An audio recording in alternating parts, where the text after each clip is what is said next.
headed to hunt place. It's my daddy's old home home place, and we've always called it the old place.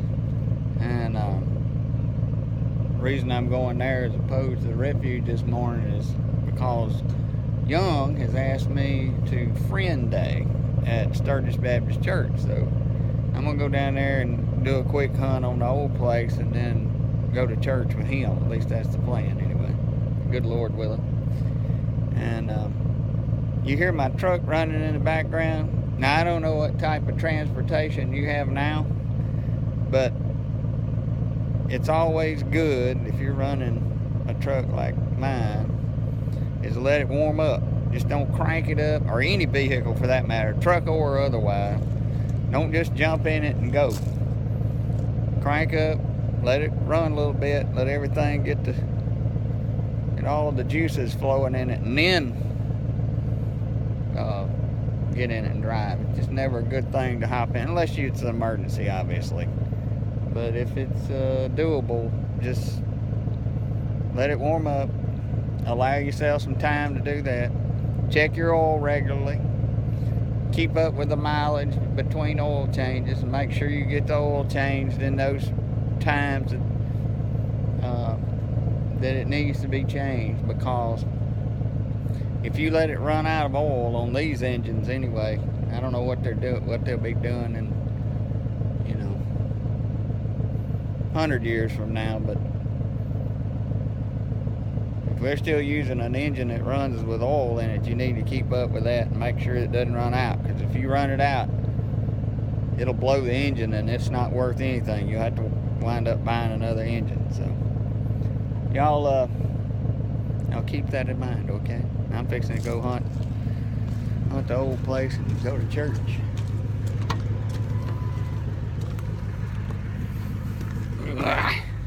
Just always a good thing here, right?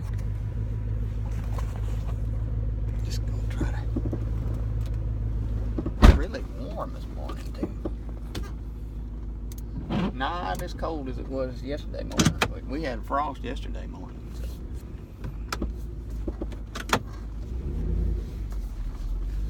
I'm gonna get going on down the road.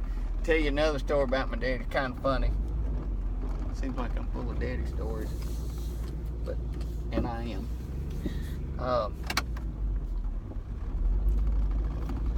Talking about oil.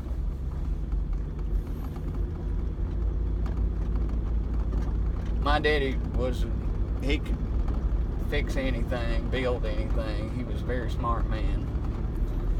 And there's no, he was a self-made man, but he could have done, or he could do anything, and I always respected that. But anyway, of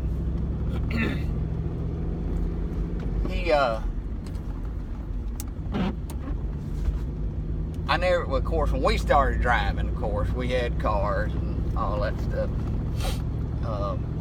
We had our own cars. My first car was a 1971 Pontiac Bonneville. Yeah, look that one up. It was dark green, huge car. Had a V8, 400 horsepower V8. Put that in the hands of a 15-year-old, 16-year-old, whatever, old I was. 1987, 15, I guess. But anyway,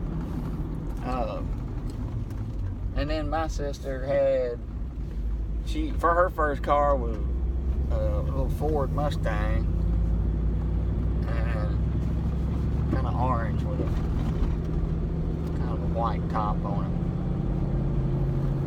And so those were our two first cars. Didn't matter. She progressed into a Monte Carlo, and then I went into a whatever I could get. But anyway, invariably we would be going somewhere, and it would come time to go, and we'd probably, more than likely, especially Laura, would be running it close. Time. She's, I guess, kind of like, well, I'm like more like her now, I guess. It just time gets away from it. But anyway, if we was running late, or even if we were on time, we was ready to go. That's the point. We were ready to go. He would invariably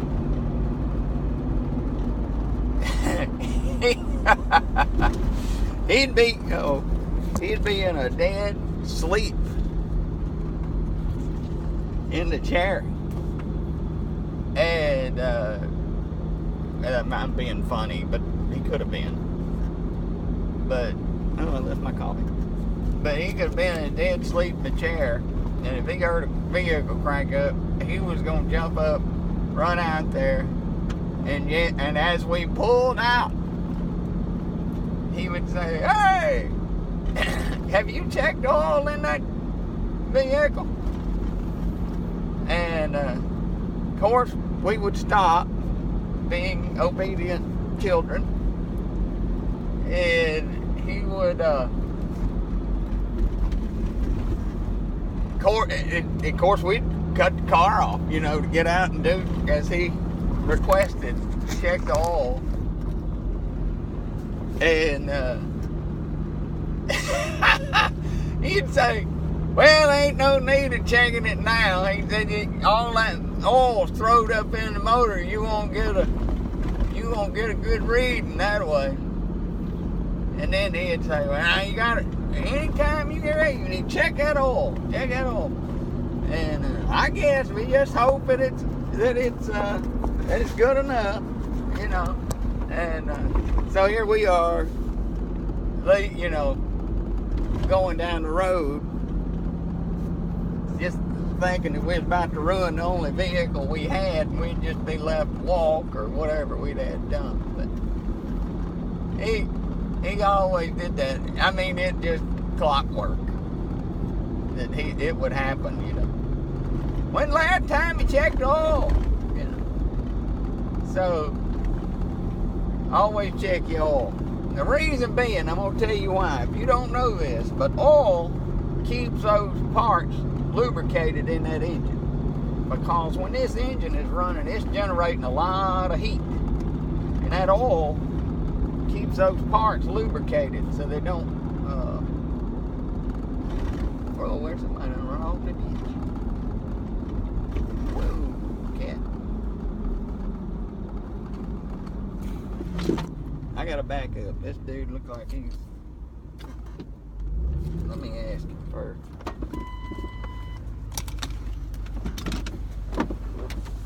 You got somebody coming?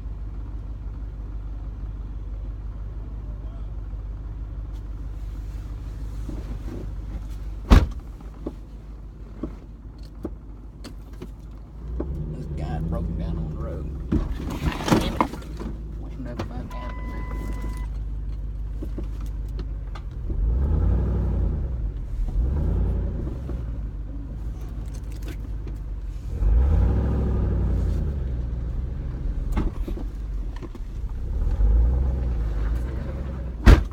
I'm in my truck.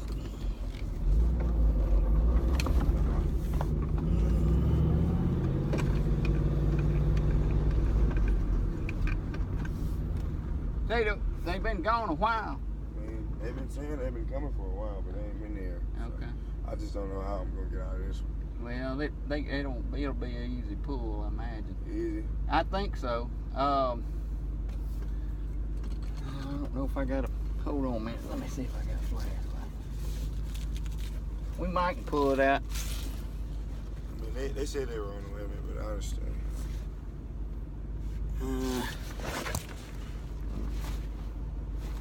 You're the second person I've seen stuck this week. Where are they coming from? That direction? I'm not sure. It's Parish Towing. I'm not sure. Oh, yeah. Yes, sir. Parish. I'm not sure what it is. No, I'm gonna turn my flash a little. Let's see. Woo! You are jacked up.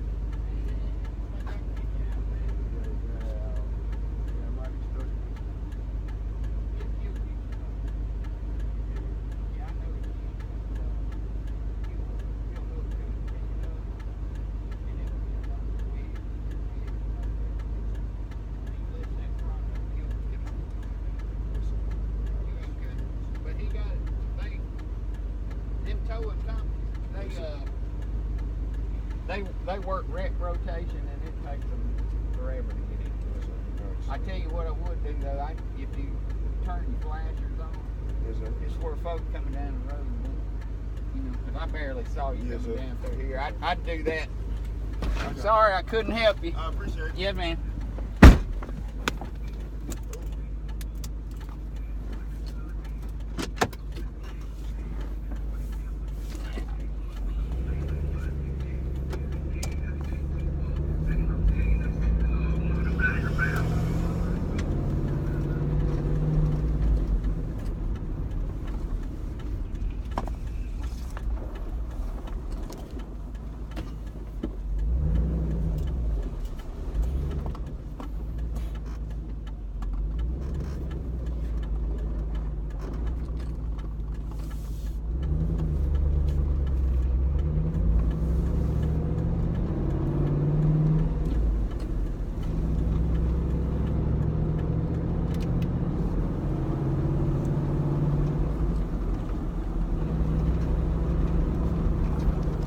Never fail to stop anybody. Stop to help somebody.